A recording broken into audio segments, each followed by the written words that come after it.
अस्सलामुअलैकुम, मैं हूँ आतिफ अली कुरैशी और आप देख रहे हैं शामबाज शबे, जहाँ मिलती है ग्राफिक डिजाइनिंग से रिलेटेड असली बात और सीधी बात। अगर मैं आपसे एक सवाल पूछूं कि ग्राफिक डिजाइनर में और प्रिंट आर्टिस्ट में क्या फ़र्क है, शायद आप ये कहेंगे कि दोनों एक ही बात है। तो मैं आपको बताऊं कि आप डिज़ाइन इंडस्ट्री के सबसे इम्पोर्टेंट पार्ट को मिस कर रहे हैं। अच्छा ये बताएं कि अगर फोटोशॉप या इलस्ट्रेटर कल वो बिल्कुल दुनिया से ख़त्म हो जाता, तो क्या आपकी डिज़ाइनिंग भी ख़त्म हो जाएगी?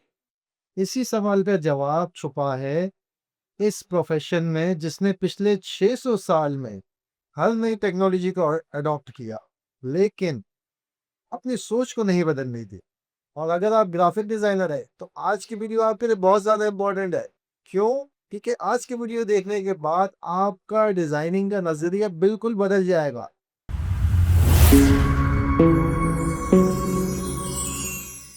प्रिंट आर्टिस्ट को जानने के लिए हमें, अगर हम वक्त का पहिया उल्टा घुमाएं 1440 के लगभग आसपास, वहां से ये शुरू हुआ।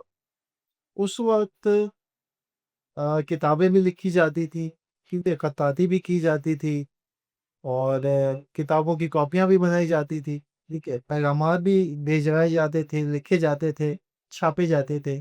तो ये सब कैसे होता था? तो उस वक्त जो काम करने वाले लोग थे, तहसीबात का जो काम करने वाले थे या पब्लिकेशन का जो काम करते थे, उनको कहते थे प्रिंट आर्टिस्ट। ठीक है, तो वहां से जो है ये दौर शुरू।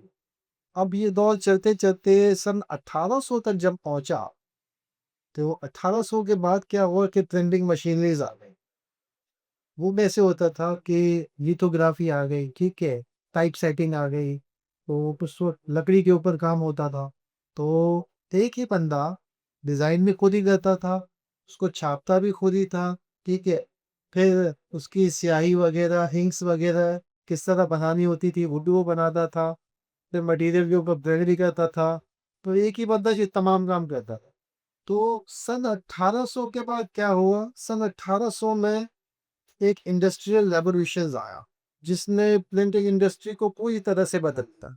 प्रिंटिंग मशीन्स बेहतर होने लग गए, कलर प्रिंटिंग उस वक्त स्टार्ट हो गई, न्यूज़पेपर्स छपना शुरू हो गए, मैगजीन्स बनना शुरू हो गए, पैकेजिंग भी स्टार्ट हो चुकी उस वक्त। तो अब सिर्फ क्रिएटिव होना काफ़ी नहीं था। प्रिंटिंग मशीन्स क्योंकि अपडेट हो चुकी हैं, तो अब उनके हिसाब से कलर्स कैसे होने चाहिए वो भी समझना पड़ होगा। तो डे बाय डे ये तब्दीली आती रही और ये लोग उस तमाम तब्दीली को अडॉप्ट करते रहे वक्त के साथ साथ। फिर सन 1900 में ये इंडस्ट्री इतनी बड़ी हो गई, उन्हें पूरे 100 साल गुजार दिए।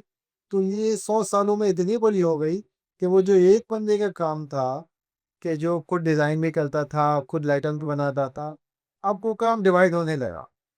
कोई टाइप सेटिंग करता था, कोई प्लेट्स बनाता था, कोई प्रेस को चलाता था, कोई इंक्स बनाता था, कोई क्वालिटी चेक करता था।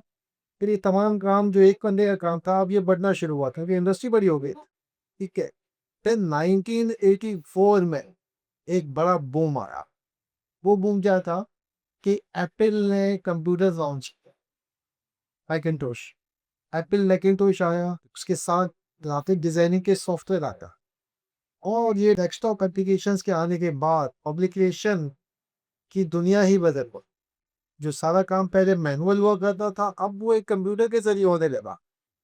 सब कुछ डिजिटल होता है। सन 1984 से लेकर फिर ये दौर बदलता गया, कंप्यूटर्स भी अपडेट होते गए। सीरीज का दौर था, फ्लॉपी का दौर था। आपको याद होगा, अगर पुराने आदमी हो तो भी देखा भाई, नए बच्चों को शायद नहीं पता होगा। तो फ्लॉपी होती थी, जिप हुआ करती थी, सीडीज होती थी, फिर डीवीडीज में हम डेटा जो है वो गैदर करके रखते थे। ठीक है, फिर इसके बाद जैसे 20s के बाद सॉफ्टवेयर अपडेट होना शुरू हो गया। नए नए, पहले से फोटोशॉप, फिर इलस्ट्रेटर, अब पिक्सल बेस के साथ कॉर्नर ने भी अपने आप को अपडेट किया। तो तमाम सॉफ्टवेयर ने अपने आप को जैसे जैसे अपडेट किया, वैसे वैसे ब्लेंड आर्टिस्ट ने भी अपने आप को अपडेट करना शुरू किया। आज हम जहाँ पे खड़े हैं, अब एआई आ चुका है, सब कुछ क्लाउड सिस्टम है, स्टोरेज का कोई इशू नहीं है, कॉपी से वगैरह डीवीडी सब खत्म हो गया भाई। सब क्लाउड पे सेव करो। तो जैसे-जैसे वक़्त गुज़रता जाएगा, चीज़ें मज़ीद बेहतर होती जाएँगी, नई-नई चीज़ें आती जाएँगी। हो सकता है कल को फ़ोटोशॉप और भी कुछ ऐसे फीचर्स निकाल दे कि डेस्कटॉप की भी ज़रूरत ना पड़े। एआई ही इतना एडवांस हो जाए कि वो आपके कहने पे आपकी बात समझ जाए। तो इतनी सारी जो इंडस्ट्री में अप्स एंड डाउन्स है, सब चीज़ें एडॉप्ट की गई। लेकिन एक सोच नहीं बदली। वो सोच क्या थी? वो सोच जिसने 600 साल का सफ़र तय किया। वो सोच ये थी कि हम हर नई टेक्नोलॉजी को अडॉप्ट कर सकते हैं। एक बात को ज़रा गौर से सोचें कि पिछले 600 सालों में चीज़ें बदलती रहीं, तो ग्रेट आर्टिस्ट ने भी अपने आप को बदला, अपनी सोच को बदला। पहले जब मैनुअल काम होता था, उसने वो सीखा। जब प्रिंटिंग मशीन्स आ गईं, उसने प्रिंटिंग मशीन्स को सीखना शुरू किया, उन पे काम किया। फिर कलर प्रिंट मशीन आ गई, उसने रंगों के बारे में सीखा कि मशीन्स के ज़रिए किस तरह से कलर को प्रिंट किया जाए। फिर जब मैनुअल काम से सारा का सारा कंप्यूटर को शिफ्ट हुआ, तो उसने क्या किया फिर आर्टिस्ट में उसने सॉफ्टवेयर्स भी सीखे, कंप्यूटर से दोस्ती कर ली, कीबोर्ड से दोस्ती कर ली।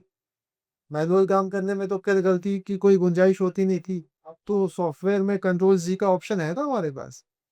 तो सॉफ्टवेयर भी सीखे उसने।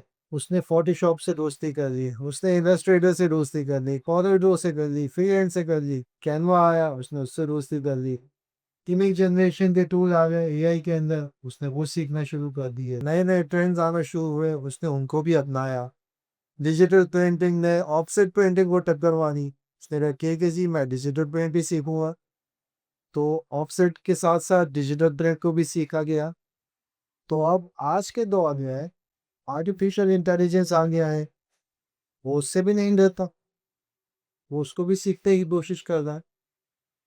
क्योंकि उस ट्रिक आर्टिस्ट को ये बात पता है कि टेक्नोलॉजी कभी भी इंसान की दुश्मन नहीं हो सकती।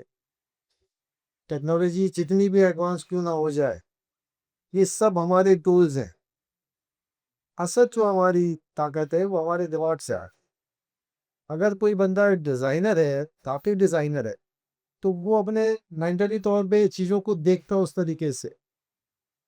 अगर कोई प्रिंटिंग प्रेस वाला है और मशीन्स चलाना जानता है, तो वो उस जॉब को अपने दिमाग से चेक करता है कि ये किस तरह से प्रिंट करूँ मैं, इसके कलर्स किस तरह से बनाऊँ। तो किसी तरह आप अगर डिजिटल प्रिंट्स पे कोई काम कर रहा है, तो वो किस तरह से ट्रांसफ़र होना है, री-ट्रांसफ़र के आइटम किस तरह से होंगे, कितनी उसके अंदर जो है टेक्निकलिटीज़ हैं, उन सबको देखता है, समझता है, नई-नई चीज़ों को सोचता है। तो सॉफ्टवेयर्स देखो बदलते रहेंगे, एआई भी अपडेट होता रहेगा, मज़ीद और ज़्यादा टेक्नोलॉजी आएगी दुनिया में। अभी तो बहुत फ़ास्ट पेस्ड दौर चल रहा है। आप अगर टेक्नोलॉजी से डरोगे, तो आपका फिर कुछ नहीं हो सकता।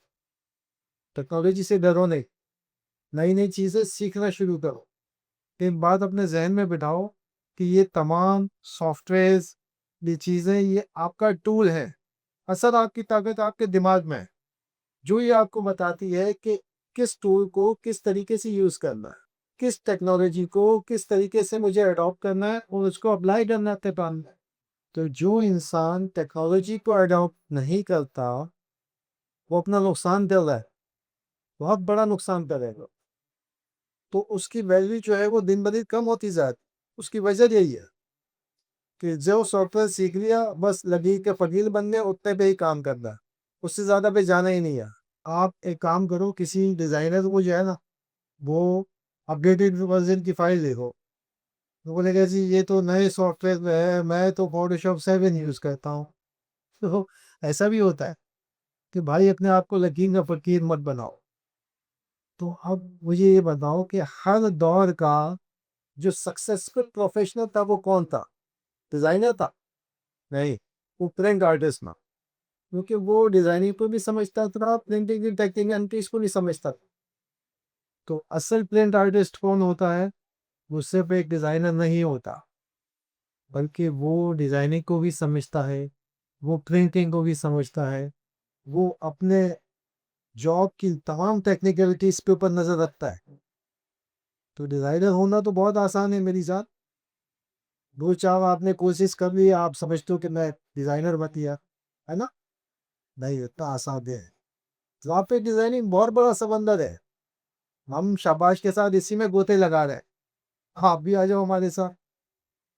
उन सब इतनी जो मैंने पूरी इतनी बड़ी तुमको स्टोरी सुनाई हूँ, उसमें एक मेन चीज है। वो ये है कि अपने आप को लिमिटेड मत करो। प्लीज प्लीज मैं आपसे कहता हूँ, अपने आप को लिमिटेड मत करो।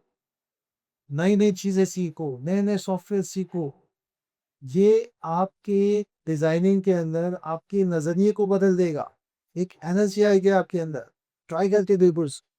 तो आज की वीडियो का सबसे बड़ा लेसन क्या है कि कभी भी सीखना मत छोड़ना। सीखते रहो। सिर्फ डिजाइनिंग मत सीखो। पूरा दिन कंप्यूटर के सामने पड़े रहते हो, अजीब अजीब सॉफ्टवेयर के ऊपर और जो है ब्राउजिंग करने में लगे रहते हो। जितना टाइम वहां जाया करते हो, प्रिंटिंग प्रेस पे चक्कर लगा लो। प्रिंटिंग प्रेस पे जाओ, वहां देखो कि प्रोसेस किस तरह हो रहा है। जो तुमने डिजाइन बनाया है वो किस तरीके से टैग हो रहा है। प्रिंटर से जाके पूछो, उससे पूछो, सवाल पूछो कि यार ये जो कलर्स है ये किस तरह से आप बना रहे हैं। वो आपको बताएगा। उस प्रोसेस को समझो। रेट किस तरह बदलती है, फोल्डिंग्स किस तरह होती है। पेपर वो खुद हाथ में वो अपने पेपर उसको चेक करो, उसकी लामे चेक करो, तुम्हें अंदाजा हो कि यार ये मोटा पेपर है, ये पतला पेपर है, ये कितने ग्राम का है, ये कितने ग्राम का है। तो इसके लिए थोड़ी सी मेहनत करनी पड़ेगी भाई। घर पे बैठ के सिर्फ डिजाइनर बनना काफी नहीं है, प्रिंटिंग को भी समझना है। शाबाश के साथ अगर आपको जुड़े रहना है तो ये पूरा साइकिल समझना पड़ेगा। हम शाबाश पे सिर्फ डिजाइनर नहीं बनाते, डिजाइनर प्लस प्रिंटर पूरा बनाएंगे आप पर। एक मजे की बात बताऊं ना, आजकल बहुत सारे प्रिंट आर्टिस्ट ऐसे भी हैं कि जो खुद डिजाइन बनाना नहीं चाहते, लेकिन कस्टमर से लेकर डिजाइनर तक, फिर डिजाइनर से लेकर प्रिंटिंग के तमाम प्रोसेसेस तक, और फिर उन तमाम प्रोसेस से लेकर कस्टमर को जॉब डिलीवर करने तक, इस पूरे सिस्टम को वो समझते हैं। तो आप अपने आप को सिर्फ डिजाइनर समझ लो, लेकिन जो असल में ब्रांड आर्टिस्ट है, अगर आप उसको समझ गए, ये आपकी स्किल्स को नेक्स्ट लेवल पे लेके जाएगा डिजाइनिंग। तो सीजन 1 यहाँ पे कंप्लीट होता है। इन 10 वीडियोस के अंदर हमने पूरी ग्राफिक डिजाइनिंग की फाउंडेशन को रखा है। बेसिक्स है, ये बेसिक्स आपने स्ट्रॉन्ग कर ली, आपकी डिजाइनिंग का लेवल वैसे ही बढ़ जाएगा। अगले सीजन में हम क्या करने वाले हैं, अगला सीजन आपके लिए और ज़्यादा इंटरेस्टिंग इसलिए होने वाला है क्योंकि उसमें ग्राफिक डिज़ाइनर का और क्रिएटर का जो माइंडसेट है वो हम आपको देंगे। तो अगले सीजन की जो वीडियोस हैं वो अगर आपने सही से देखने, पूरी तरीके से समझ लिया और शाबाश के साथ जुड़े रहे, तो आप यकीन करें जब हम सॉफ्टवेयर सीखने पे आएंगे ना, क्योंकि सॉफ्टवेयर भी तो हमने सीखने हैं।